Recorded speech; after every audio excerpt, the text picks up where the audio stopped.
ibi bintu gusa uko twahuye bwa mbere. Okay. Ati sinari nshobora kuvuga. Ati muri ako kanya ati nabonye wowe.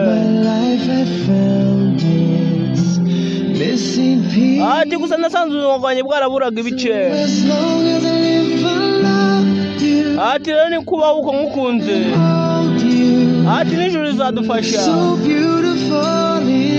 Ati gusa ugaragara neza mu myeru.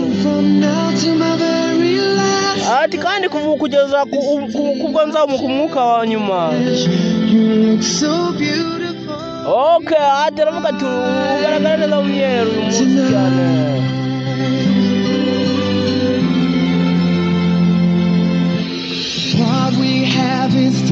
Uti ibyo dufite ni igihe kidashira. Gusa urukundo rwanjye nako nirurangira. Okay. Ati niwe mpamvu zanjye zose. Ati niwe nizera gusa. Ati wowe n'umutima wanjye mpamvu buri kimwe cyose. Ati rero uko mbayeho nkukunze. Ati nijoro rizadufasha. Ati ugaragara neza wambaye imyeru. Ati kandi kuva ubu ngubu kugera ku mwuka wanjye nzamuka kwandika.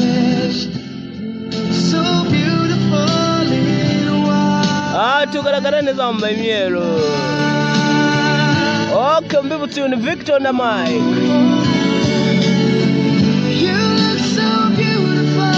Ati ugaragara neza wambaye ibyera.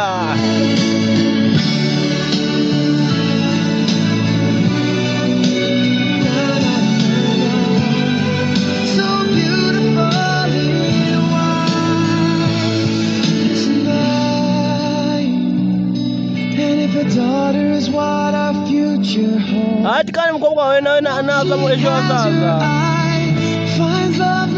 Ndakeka nawe azakundwa nk'uko byagenze. Ati namukaguye mu rukundo uzamureka agende. Uzamureka kunane n'abandi. Ati nawe azagaragara neza mu myeru.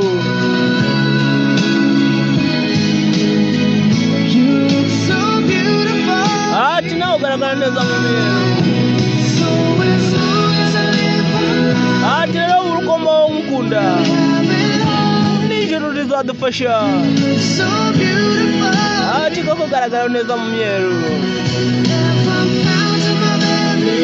Ati kandi kuva ubu ngubu kugera ku mwuka wa nyuma nzahumeka. Okay.